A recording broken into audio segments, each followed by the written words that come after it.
by the Minister, July Moyo, in regards to the conduct and structure and service of councils across the entire country, where the minister has made a statement that there are not going to be any structural changes in council, something that is illegal, something that is ultra vires, not just the provision of the constitution, but also in terms of bylaws in this country. So I'm here with our Secretary for Local Government and, of course, the Mayor of Harare, Harare 1, Councillor Jacob Mafume. You have seen him in newspapers and other social media platforms for his challenges that he's been facing in terms of executing his mandate given to him by ordinary people in this country to run the seat of Harare. So I will hand over all the proceedings to the Mayor, Comrade Mayor.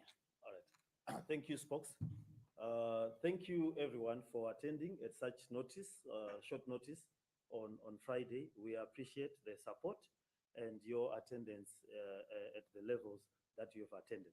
The issues that we seek to address are very critical, and that is why we have called the press conference urgently. They do and relate to service delivery. We have had elections. It's a month now since we have held local government elections and parliamentary elections. And people are beginning to question as to what is the status of service delivery, not only in Harare, but across the country. So today I will speak as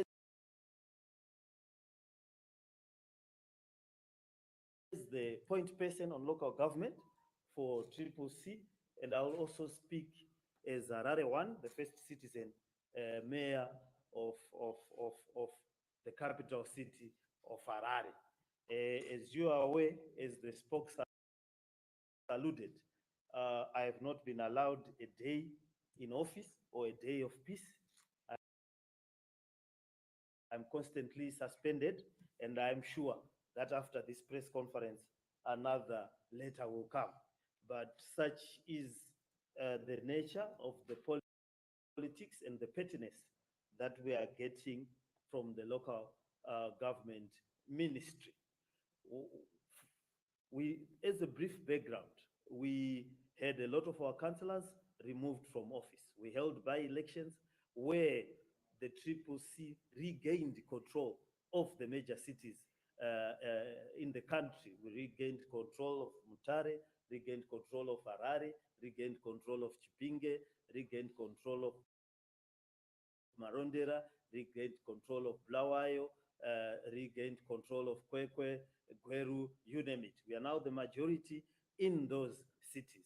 And the mandate we were given by the cities is to carry out the vision of our President, Nelson Chamisa, to bring about effective service delivery and to put the citizens at the center of our service delivery issues.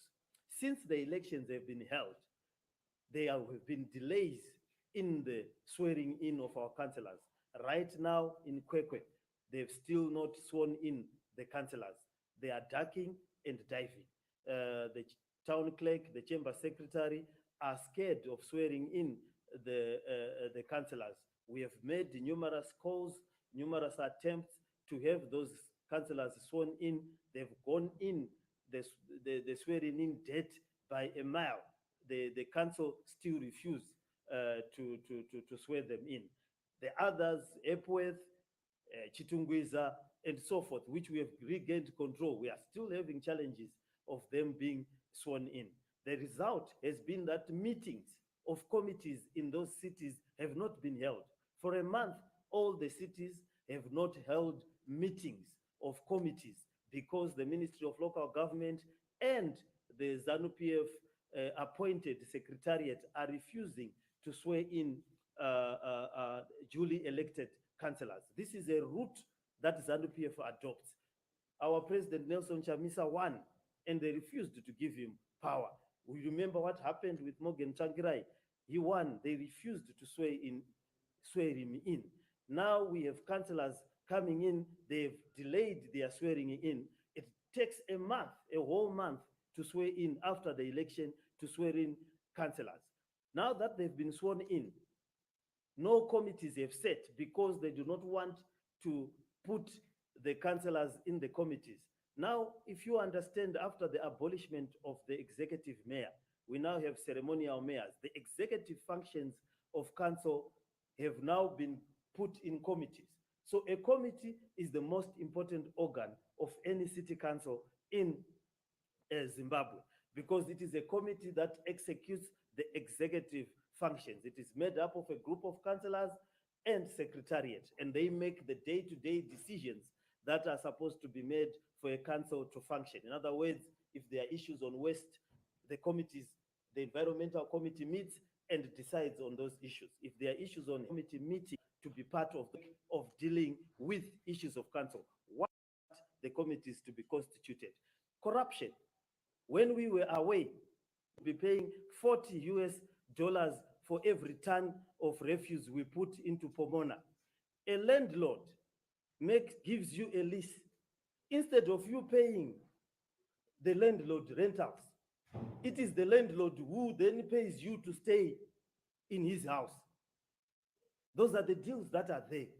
Their deals are many to mention that have gone across the many towns. And they fear that if we reconstitute the committees, we will make resolutions that will reverse the number of deals. Our issue is service delivery. If there is something that was done properly and done according to council rules and regulations, we will not interfere. But if something was done anomalously, if something is contrary to public morals, if something is contrary to the dictates of common sense, common law, and is detrimental to the residents, how are we going to explain to the residents that we are going to increase your rates so that we pay rentals to people who are leasing from us? If something does not make sense, then it will be judged by the public and the appropriate forums that require that we deal with those issues. So these committees are crying. They do not want the committees. ZANU-PF and MDCT are working together to enter into the last mile contracts. This is the home stretch towards 2023. This is the time where councillors and the corrupt officials beef their pockets. So we want to focus on service delivery. Our first committee meeting was going to be on the rubbish that you are seeing in the towns. When we were away, rubbish accumulated at an unprecedented rate.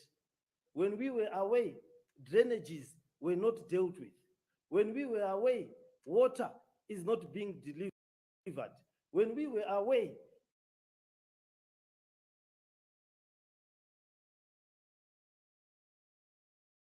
everything has collapsed except the efficiency at which council properties are being looted and contracts are being entered into. Everything else has fallen out of kilter and out of place. So we received a circular from the minister saying that you should not, or purporting to prevent councils or newly elected councillors entering into committees, purporting to prevent them from reconstituting the committee.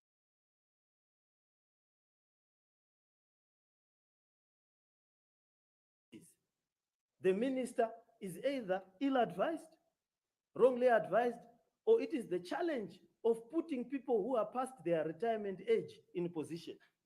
The man cannot simply read simple acts of the law. He quotes a section which speaks about the removal of mayors, deputy mayors, and councillors. That is not what we've done. We've simply reconstituted committees in terms of Section 96 of the Urban Councils Act. Section 96 of the Urban Councils Act simply states that a council can at any time appoint standing committees of councils and create new ones as it sees fit. In subsection 8 of that same Urban Councils Act, it allows us to reconstitute the members of those committees. And that is basically what we have done at a meeting of council. We have reconstituted the committees so that they can start meeting across the country and in Harare in particular. He sends a circular based on Section 114 of the Urban Councils Act, which speaks about the removal of councillors. We have not sought to remove councillors. We have sought to recreate, reconstitute, in terms of Section 96, the committees that are required for the service delivery in the cities. We are desperate to provide services to the residents. We need to clear the rubbish. We need to move the rubbish dumps, and we need to deliver where the rubbish should go. We need to deal with the issues of water. We need to deal with the issues of roads. We need to deal with the issues of the drainage. We need to deal with the ever-present threat of health dangers in the cities provided by COVID-19. And that is our key task. That was our key mandate. And that is what we were seeking to do by reconstituting the committees and putting in new members that have been elected, because they cannot function outside committees. What they've been doing over the past months when we were away, they have not been in office as councillors for 2 days. The minister and the Minister of Local Government has been approving unending trips inside and outside the country. They've visited almost every city that they can point blindfolded on an atlas map. They've visited Dubai, they've visited Paris, they've visited, you name it. It is a tourist paradise to be a councillor when the CCC councillors are not there. They've visited every corner, nook in this country every week when we were away. The records reflect, the amounts of money that are being spent on trips reflect. And they want to continue to do that. They want those committees to remain the same, so that by the time they leave office, they would have visited every tourist resort in the country with the approval of the Minister of Local Government. We understand that the Minister of Local Government is desperate to punish the urban population for voting against ZANU-PF. We know he has a mandate to exercise extreme cruelty to the residents of the cities. He is exercising it in a crude fashion, in a 1970s fashion, Mobutu Sese Seko, Mpara Bokassa kind of leadership, Idi Amin type of leadership, where you simply punish groups of people simply because they didn't vote for your party. They voted for trips. You then say they must sit there, they must not be put in committees, they must not change the committees, they must simply come in. Yes, we acknowledge you've been voted, but you must come in and become spectators. We cannot do that. We will not do that. We will instruct all our local government cities to ignore this directive to the extent of its illegality.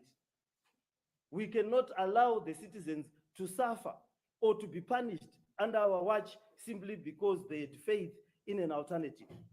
And we implore all the other institutions of the state that we are going to deal with and to present these issues to understand that they also live in the cities. The judiciary also lives in the cities. It must not allow a situation where the executive subverts the will of the people. Parliament provides oversight on the Minister of Local Government. They must call an urgent committee, parliamentary committee, that investigates these patently unconstitutional and illegal acts by the Ministry of Local Government. The citizens themselves must begin to act.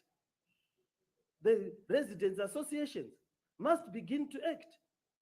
Otherwise, we'll be punished by these sell-by dead politicians, by these people who should be retired, who cannot simply read acts that they are being given their custody. Right now, the provincial councils that needed to be constituted have not been constituted. Councillors are not being sworn in. Where they are being sworn in, the ministry itself puts out a circular to prevent the councils from meeting. We have received incessant phone calls from officials of councils, the legal departments, non-accounting officers, junior officers, who expect citizens and mayors to jump. They phone our officials to instruct them not to hold meetings. They phone on a daily basis. We've got PDCs, an unconstitutional structure of government, that phone every day, that call senior council officials, mayors, and councillors to their offices outside protocol and give instructions on a day-to-day basis, which instructions are meant to punish and cripple service delivery. So, in short, we require that the citizens work with us in this path. We are going to meet this challenge head on. Yes, it is a temporary challenge. We've got options, and we've got the law on our side, and we've got the electorate on our side, which put us to deliver a particular mandate. And we are going to make sure that we exercise all our options to deal with these things. We'll ask, of course, the residents and the citizens to have patience as we deal with this challenge that has been presented by the Minister of Local Government. But it is illegal. So today, as we go to the weekend, when you hit a pothole, know that it is July Moyo who is interfering in service delivery. When the green bombers fly into your house, know that it is July Moyo under ZANU-PF who is preventing committees of councils from working. When the sewage is overflowing, know that it is July Moyo who is preventing the councillors you elected from dealing with that sewage. When you see rubbish and the trucks not moving, know that it is July Moyo and his circular that is preventing the committees of councils from working. And we must visit the fault and the blame where it lies. We are here, we are available to deliver the services. We have been elected to do so, but we are being prevented from setting up committees and dealing with the leadership question of the councils where we have been elected into. Thank you. Thank you very much, Harare One, the mayor. You have heard him for the benefit of other journalists who just arrived. We'll take a few questions before we close our press brief. So as per the tradition, you can introduce yourself, where you come from, and briefly, and then your question. Thank you, Takuchi. Thank you, Taku. So what's going on now? Because it seems as if they're saying what Minister Chilemo is doing is keeping council from acting. So what are the councillors doing now? Because you say no portal being fixed, no rubbish being collected. So our councillors sitting, just give us the status quo in council. The status quo is that July Moyo and his ministry have prevented the elected councillors for a month to take up their duties. They are sitting because of the actions of the Ministry of Local Government. In Kwekwe, after a month, they've not been sworn in. In Chipinge, they tried to hold a meeting yesterday. The DDC, or whatever he calls himself, came into that meeting and started chairing a council meeting against all laws. He came and sat in, and not only did he sit to observe the proceedings, he came to chair as the mayor of Chipinge Town Council. Where does that happen? In Harare, we have not sat for a month because they are preventing us from constituting the committees. Not a single committee has sat. When we wanted to sit yesterday, he hurriedly issued a circular to the whole country to say they must not sit, quoting a wrong law, Section 114 of the removal of councillors and mayors and deputy mayors. What is the removal of councillors and deputy mayors to do with the sitting of committees of council to do service delivery? He has prevented, there is chaos countrywide. I am the point person for local government for CCC. I've been receiving calls from councils all over the country saying, what do we do now? We were supposed to hold our first meetings yesterday and today and next week and beyond. They have now been prevented from doing so by the Minister of Local Government himself. He does not want people to meet. He is punishing citizens for voting against ZANU-PF. They are angry. He's a bitter old man, working with other bitter old people. They're just preventing councillors to do. It is painful. Why I'm speaking a bit emotionally is that elections and the issue of service delivery is an emotive issue. Residents nearly assault councillors on a daily basis. It's an emotive issue to a resident to see sewage walking or competing with him every morning. Rubbish, green bombers, diseases, and everything. It's emotive. So we have one person seated in an office, writes a memo that the whole country must not meet. The whole country must not change councils. We are not having meetings because of one man who cannot read the law and signs letters and stops the whole country from functioning to provide service delivery. That is unconstitutional and cruel.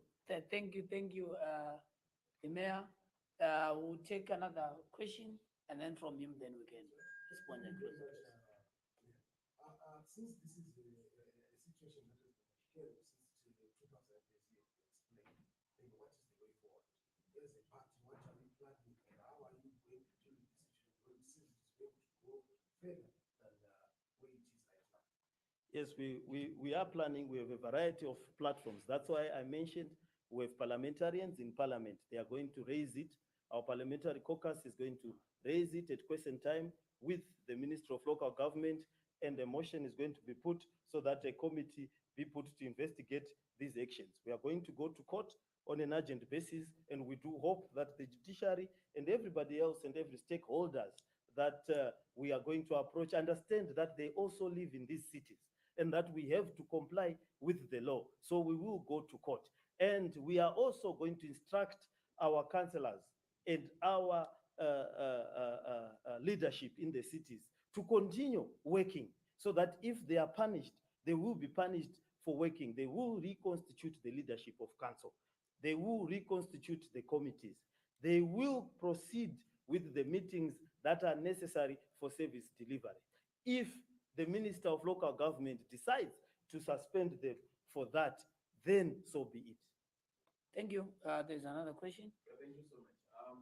It's more like the same question on the way forward, but I wanted to say, when I'm listening to your submissions, I really am getting a sense that at the center are the residents who are at the receiving end.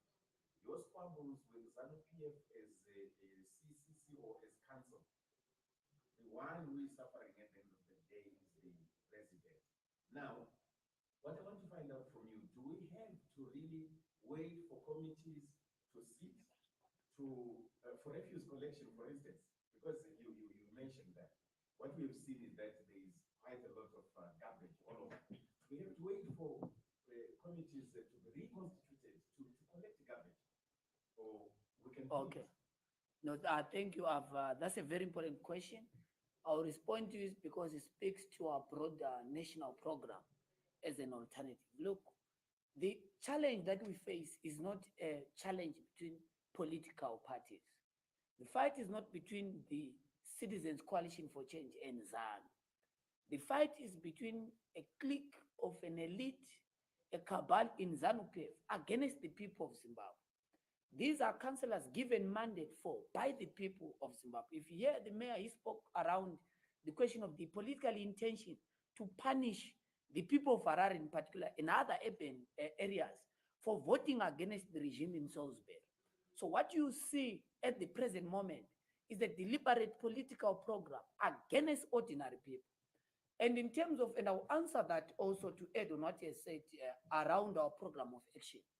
We are raising this because this is an urgent issue, and we thought that the media must be able to know the kind of challenge that we are facing so that we unpack to you our program, political program, legal program to deal with the mess in council. But it doesn't stop us. You saw that a few days ago, we're in Harare East, in the temporary basis, is to make sure that we give an instruction to all our deployees, whether they were elected or not, that the service delivery agenda is primary to our Citizens Action for Change program for 2022.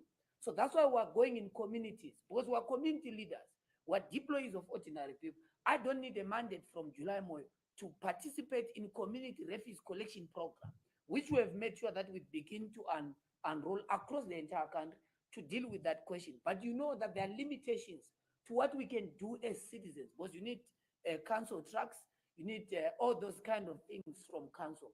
We're also going to be continuing, of course, with our program to make sure that cleanups are held on weekly basis across the entire country. But the health program is a priority for us in the Citizens Coalition for Change, but also to understand that the executive tyranny that has made council dysfunctional will not stop us as citizens leaders, as community leaders, in terms of making sure that we provide service for our people. But the people are in desperate need of service provision. The people are in desperate need of a program to make sure that we deal with road rehabilitation. But you know that citizens' effort have got a limitation. That's why we can only do so much as a leadership collective. But also we are conscious that we must deal with the mess in central government so that executive powers are returned to council, so that council becomes functional, so that council can return and execute its mandate given for by ordinary people. ZANU wants to have this narrative that no, look, there are potholes, there is no water, there are sewages, and it's a CCC government. They are dysfunctional. Those elections, ZANU wants them to be rituals that are held from time to time without respect of the will of the people. So that's a political and national problem that we face. You saw it in council. At the present moment, they are doing the same in parliament. They want to render parliament dysfunctional so that the executive becomes law unto itself, render the judiciary dysfunctional, render the legislature dysfunctional. So the principle of separation of powers at the present moment does not work in Zimbabwe, which is a constitutional thing, which we must just respect. Let parliament do its work, let the judiciary do its work without interference, and let the executive do its mandate. Once we do that, we know that we've got a constitutional democracy, not just in theory, but in practice. So that is the nature of the problem, but it doesn't stop us as a leadership, citizens, collective movement to do our moral and political responsibility to deliver change. Yes. It's a systems issue. You cannot give an order to a council employee as a councillor because we are ceremonial. The only way a city, a town council can function is through a committee. That is the law. Once you operate outside committees, you are committing a criminal offense. People must understand that systems, for the thing to work, systems must work. A committee must sit. A committee brings out a recommendation and a resolution. A council endorses it. A committee provides the executive function. If you are not sitting in a committee, you cannot rock up to a council employee and say, hey, you do this, hey, you do that. That is illegal. You should read the Urban Councils Act and the Rural Councils Act. So we want to operate within the framework of the law and what we need to do. We cannot be held to ransom because people made some resolutions to allocate or to give themselves contracts illegally. Then they paralyze councils, the whole country. Let that function. We want to function. Thank you very much, members of the 4th Estate. On quite a short notice, you were able to come. We thank you. We're going to continue giving you updates, but this is a critical issue of national significance and importance. We thank you once again for joining us today. We're going to be issuing further statements and further press briefs on the subject as we make sure that we execute our mandate to make sure that we hold government, in particular central government, to account and to execute our mandate given for by the ordinary people in this country. Thank you very much.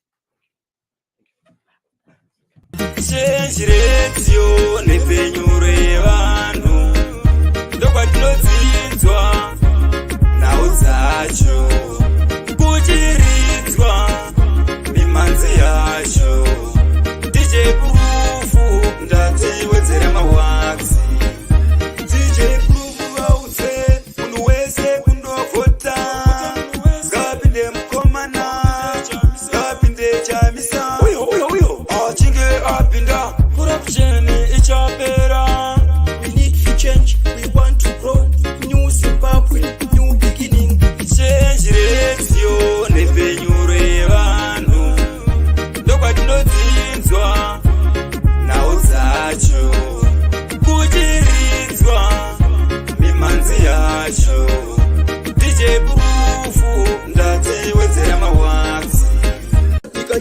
vakazara uchi